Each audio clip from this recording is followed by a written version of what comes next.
स्पष्टीकरण देना। आप चुनाव आयोग की पूरी पत्रकार वार्ता सुनिए, उन्होंने कहा है कि जो डोमिसाइल बने हैं उसका कोई इस्तेमाल नहीं होगा इसमें। अगर डोमिसाइल उन्हीं लोगों के बने थे जो 10 से 15 साल से यहाँ पर रह रहे थे, आज वो डोमिसाइल का कागज भी जो है रद्दी का कागज बन चुका है। मगर चुनाव आयोग को ये स्पष्टीकरण देना होगा, जो उन्होंने यहाँ पर नया प्रयोग करने जा रहे हैं जम्मू कश्मीर के अंदर, ये बिल्कुल जम्मू कश्मीर की आवाम के साथ विश्वासघात है। जो हमारे साथ वादे किए गए थे उसके साथ विश्वासघात है, और सबसे बड़ा विश्वासघात है जो यहाँ के स्थानीय लोगों के साथ। हमें लगातार गुमराह किया जा रहा है। देखिए, इस चुनाव आयोग के अधिकारी आते हैं, अपना निर्णय सुना देते हैं कि बाहरी लोगों को हम मतदान का अधिकार देने जा रहे हैं। उसके बाद एक क्लैरिफिकेशन आती है इन्फॉर्मेशन डायरेक्टर की तरफ से, एक क्लैरिफिकेशन आती है एक राजनीतिक पार्टी के जो है प्रदेश अध्यक्ष यहाँ पर बोलते हैं कि नहीं, हम तो पीओजेके वालों को वोट देने जा रहे हैं। तो पब्लिक इस समय कंफ्यूज है।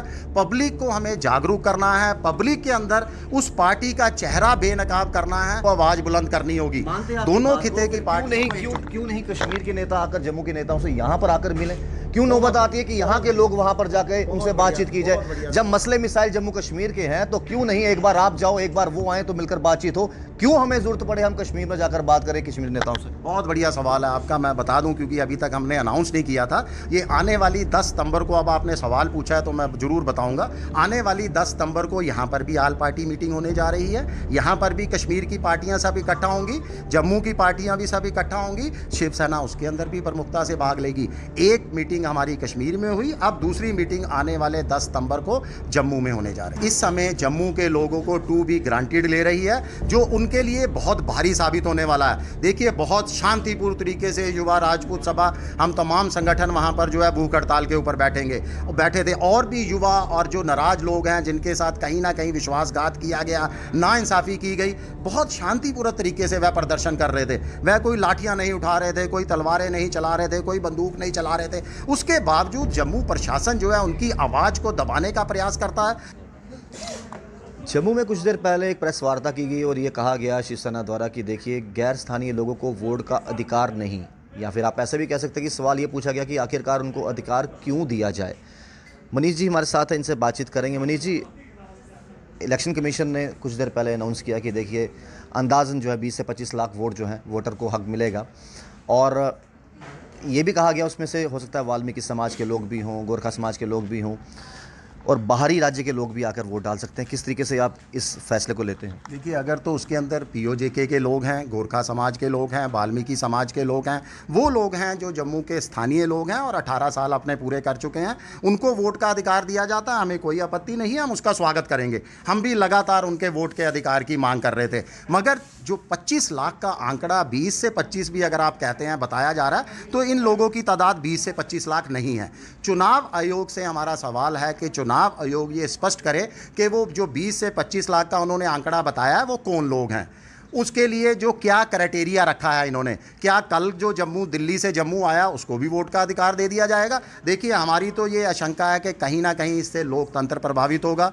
अगर इनको आज मतदान का अधिकार दिया जाता है, कल को ये जनप्रतिनिधि भी होंगे, यहाँ पर जम्मू की असेंबली में भी देखे जाएंगे जम्मू कश्मीर की। हो सकता है कि कोई एक पार्टी अपना किसी और बाहरी चेहरे को यहाँ पर लाने का प्लान कर रही हो, जो लगातार ये दावा करती थी कि जम्मू का मुख्यमंत्री होगा, जम्मू का मुख्यमंत्री होगा। अब तो मैं कहता हूं उनका ये दावा बाहरी लोगों का भी यहाँ पर जम्मू कश्मीर के यहाँ पर मुख्यमंत्री बन सकता है। हालांकि उनका कहना है कि देखिए, जो पिछले 30-40 सालों से यहाँ रह रहे हैं उनको वोट डालने का अधिकार होना चाहिए, और ना सिर्फ जम्मू कश्मीर में ये पहली बार हो रहा है, बाहर भी ऐसा होता है। जो लोग बाहर 30-40-50 सालों से रह रहे हैं उनको भी अधिकार होता है, तो अगर यहाँ पर हो रहा है तो क्या इसमें बुराई है? देखिए, ये स्पष्टीकरण देना। आप चुनाव आयोग की पूरी पत्रकार वार्ता सुनिए, उन्होंने कहा है कि जो डोमिसाइल बने हैं उसका कोई इस्तेमाल नहीं होगा इसमें। अगर डोमिसाइल उन्हीं लोगों के बने थे जो 10 से 15 साल से यहाँ पर रह रहे थे, आज वो डोमिसाइल का कागज भी जो है रद्दी का कागज बन चुका है।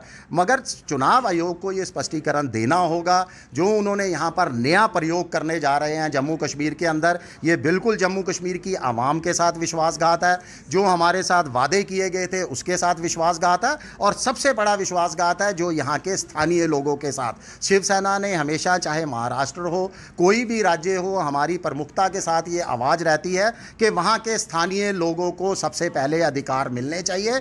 जम्मू कश्मीर के लोग लेकर भी हमारी यही आवाज़ है कि जम्मू कश्मीर में सरकार का भविष्य तय करने का, जम्मू कश्मीर की जनता का भविष्य तय करने का अगर अधिकार किसी को है तो यहाँ के स्थानीय मतदाताओं को होना चाहिए। आप कई बार जो है भारतीय जनता पार्टी के एक ऑपोजिशन होने के नाते बात करते भी हैं, खुल के बात करते कि कहाँ पर कमियां रहेगी और क्या बेहतर हो सकता था। लेकिन हाल ही में आपने एक मीटिंग अटेंड की और आपको लगता है कि जम्मू कश्मीर की भलाई का रास्ता या ख़ास तौर पर जम्मू की आप बात करते हैं तो वो श्रीनगर के होकर निकलेगा। क्या आप गुपकार गैंग जिसे बीजेपी कहती है उसका हिस्सेदार बनकर जम्मू के हित के बारे में सोचोगे? देखिए, जो इस समय डिसीजन लिया गया है वो खाली जम्मू का नहीं है, जम्मू कश्मीर की आवाम के ऊपर प्रभावित करने वाला डिसीजन है कि बाहरी लोगों को जम्मू में भी हक मिलेगा, कश्मीर में भी मिलेगा, जम्मू के हर डिस्ट्रिक्ट के अंदर मिलेगा। तो अगर हमारे लिए कि पार्टी आवाज़ बुलंद करती है, आवाम के लिए आवाज़ बुलंद करती है, तमाम पार्टियां एकजुटता के साथ आती हैं उस मुद्दे पर, जो इस समय हमने जो 22 अगस्त को जो है, शिवसेना को लगता है कि अकेले वो जम्मू कश्मीर की आवाज़ बुलंद नहीं कर सकती, इसीलिए साथ की ज़रूरत पड़ गई आज? चलो, ऑपोजिशन का एक दायित्व रहता है कि मौजूदा सरकार को कहाँ कमी है उसको उनको जताना कि आप कहाँ लैग कर रहे हैं। क्या शिवसेना अपने बलबूते पर लोगों का विश्वास जीत नहीं पा रही, इसलिए ज़रूरत पड़ी कि उनके साथ बातचीत की जाए और एक साथ होकर कोई आवाज़ उठाई जाए? देखिए, इकट्ठे होकर चलना हमेशा एक ताकत होती है। तो अगर पार्टियां आपके एजेंडे के ऊपर जो आप चाहते हैं उसके ऊपर तमाम पार्टियां एक साथ होती हैं तो उसका स्वागत किया जाना चाहिए, क्योंकि जितनी पार्टियां मिलेंगी उतनी पब्लिक के अंदर आवाज़ पहुंचेगी, आवाम के पास आवाज़ पहुंचेगी। क्योंकि इस समय ज़रूरत है आवाम को जागरूक करने की। हमें लगातार गुमराह किया जा रहा है। देखिए, इस चुनाव आयोग के अधिकारी आते हैं, अपना निर्णय सुना देते हैं कि बाहरी लोगों को हम मतदान का अधिकार देने जा रहे हैं। उसके बाद एक क्लैरिफिकेशन आती है इन्फॉर्मेशन डायरेक्टर की तरफ से, एक क्लैरिफिकेशन आती है एक राजनीतिक पार्टी के जो है प्रदेश अध्यक्ष यहाँ पर बोलते हैं कि नहीं, हम तो पीओजेके वालों को वोट देने जा रहे हैं। तो पब्लिक इस समय कंफ्यूज है। पब्लिक को हमें जागरूक करना है, पब्लिक के अंदर उस पार्टी का चेहरा बेनकाब करना है जो लगातार हमें गुमराह कर रही है। और इस एजेंडे के अंदर जितनी भी पार्टियां शामिल होगी, शिवसेना उसका खुलकर स्वागत करेगी, क्योंकि कहीं ना कहीं ये जम्मू कश्मीर की आवाम के हक में। आपको लगता है कि कश्मीर के कुछ नेताओं की बात करें जिन्होंने कश्मीर की आवाज़ ज़्यादा बुलंद की, जम्मू को नज़रअंदाज किया गया, उन्हीं से मिलकर आपको लगता है, उम्मीद है कि वो जम्मू के बारे में सोचेंगे? आज उनको कई सालों के बाद जम्मू याद आ रहा है जब उनकी सियासत कहीं ना कहीं डूबती नज़र आ रही है। आपको लगता है कि कश्मीर में बैठे लोग जो सिर्फ कश्मीर का गुणगान करते हैं, कश्मीर के जो नेता हैं सिर्फ कश्मीर की बात करते हैं, या फिर कुछ उनमें से ऐसे देशद्रोही भी हैं जो पड़ोसी मुल्क की बात करते हैं, क्या वो कभी नरम दिल होंगे जम्मू को लेकर? क्या वो सोच पाएंगे? देखिए, मैंने पहले भी कहा कि ये खाली कश्मीर का मुद्दा नहीं है, खाली जम्मू का मुद्दा नहीं है, ये जम्मू कश्मीर का मुद्दा है। दोनों खिते की पार्टियों को आवाज़ बुलंद करनी होगी। दोनों खिते की पार्टियों क्यों नहीं कश्मीर के नेता आकर जम्मू के नेताओं से यहाँ पर आकर मिले? क्यों नौबत आती है कि यहाँ के लोग वहाँ पर जाकर उनसे बातचीत की जाए? जब मसले मिसाइल जम्मू कश्मीर के हैं तो क्यों नहीं एक बार आप जाओ, एक बार वो आए तो मिलकर बातचीत हो? क्यों हमें जरूरत पड़े हम कश्मीर में जाकर बात करें कश्मीर नेताओं से? बहुत बढ़िया सवाल है आपका। मैं बता दूं, क्योंकि अभी तक हमने अनाउंस नहीं किया था। ये आने वाली 10 सितंबर को, अब आपने सवाल पूछा है तो मैं ज़रूर बताऊंगा। आने वाली 10 सितंबर को यहाँ पर भी आल पार्टी मीटिंग होने जा रही है। यहाँ पर भी कश्मीर की पार्टियाँ सब इकट्ठा होंगी, जम्मू की पार्टियाँ भी सब इकट्ठा होंगी, शिवसेना उसके अंदर भी प्रमुखता से भाग लेगी। एक मीटिंग हमारी कश्मीर में हुई, अब दूसरी मीटिंग आने वाले 10 सितंबर को जम्मू में होने जा रही है। आपसे अलविदा लेने से पहले बात करेंगे जो 144 इम्पोज की गई है चारों के चारों पुलों पर। एक पीसफुल तरीके से महाराजा हरि सिंह जी की छुट्टी के लेकर मांग कर रहे थे, आपका भी समर्थन रहा, बहुत से लोगों का समर्थन है और हर डोगरे की मांग है। आपको लगता है कहाँ तक जायज़ है इस चीज़ को कि 144 लगाकर आवाज़ को दबाने की कोशिश की? देखिए, बहुत दुर्भाग्यपूर्ण है। यही जम्मू के लोगों के साथ हो रहा है और बीजेपी इस समय जम्मू के लोगों को टू बी ग्रांटेड ले रही है, जो उनके लिए बहुत भारी साबित होने वाला है। देखिए, बहुत शांतिपूर्ण तरीके से युवा राजपूत सभा, हम तमाम संगठन वहाँ पर जो है भूख हड़ताल के ऊपर बैठे थे, और भी युवा और जो नाराज लोग हैं जिनके साथ कहीं ना कहीं विश्वासघात किया गया, नाइंसाफ़ी की गई, बहुत शांतिपूर्ण तरीके से वह प्रदर्शन कर रहे थे। वह कोई लाठियां नहीं उठा रहे थे, कोई तलवारें नहीं चला रहे थे, कोई बंदूक नहीं चला रहे थे। उसके बावजूद जम्मू प्रशासन जो है उनकी आवाज़ को दबाने का प्रयास करता है। जम्मू के अंदर 144 लगा दी जाती है। कहीं ना कहीं ये लोकतंत्र का शरेआम कत्ल किया जा रहा है। जम्मू के लोगों की आवाज़ को, डोगरा की आवाज़ को दबाने का प्रयास किया जा रहा है और ये आने वाले समय में बीजेपी को बहुत भारी साबित होने वाला है। तो आने वाले समय में बीजेपी को बहुत भारी साबित होने वाला। और इन्होंने कहा कि देखिए, कम से कम ट्रांसपेरेंसी दिखाई जाए, लोगों को बताया जाए कि ये जो 20 से 25 लाख जो वोट बढ़ रहे हैं, आखिरकार ये वोट हैं किसके, कौन कौन लोगों को जो है अधिकार मिलेगा ये वोट डालने का, इस चीज़ को लेकर ट्रांसपेरेंसी की जाए। इसको लेकर प्रेस वार्ता भी की गई और हमने कोशिश की कि कुछ सवाल इनसे पूछे जाए कि आने वाले इलेक्शन को लेकर शिवसेना जो है वो कितनी तैयार खड़ी है। आप देखते रहिए JK Paris, Rahul Khatri, JK Paris के लिए।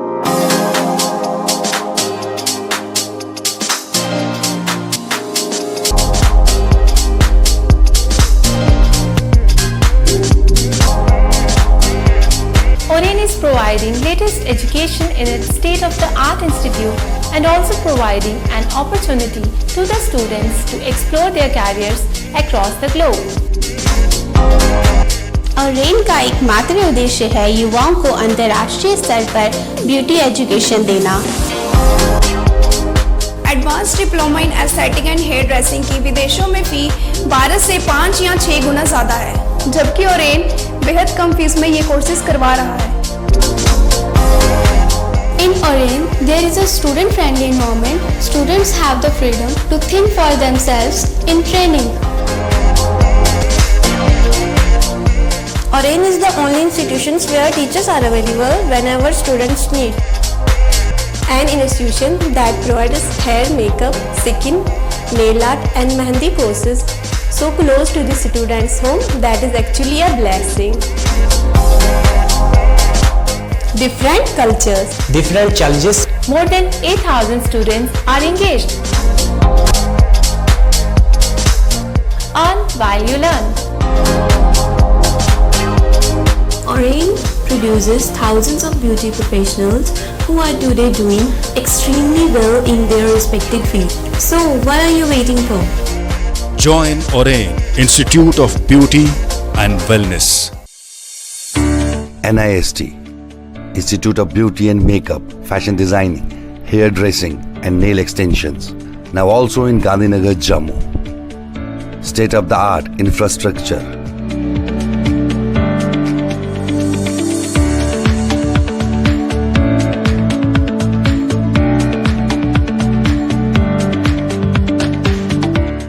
Real-time practical and skill-based education and highly qualified trainers. NIST offers various courses in fashion designing, beauty and makeup, specially designed courses for hair cutting and hair designing.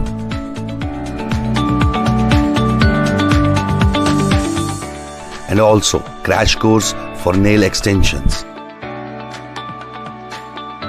NIST encourages women's education, and our creative courses not only develop a woman's mindset and personality but also help her to attain positive thoughts. NIST offers all courses with affordable fee. Come, learn and exit with multi-dimensional career opportunities to come out in flying colors. NIST, the right choice for women empowerment. Admissions are open in beauty and makeup, fashion designing, hair dressing and nail extensions. NIST 40AD first floor near Greenfield School, Gandhinagar, Jammu and Sidco Chowk, Axis Bank Building, Bari Brahmana.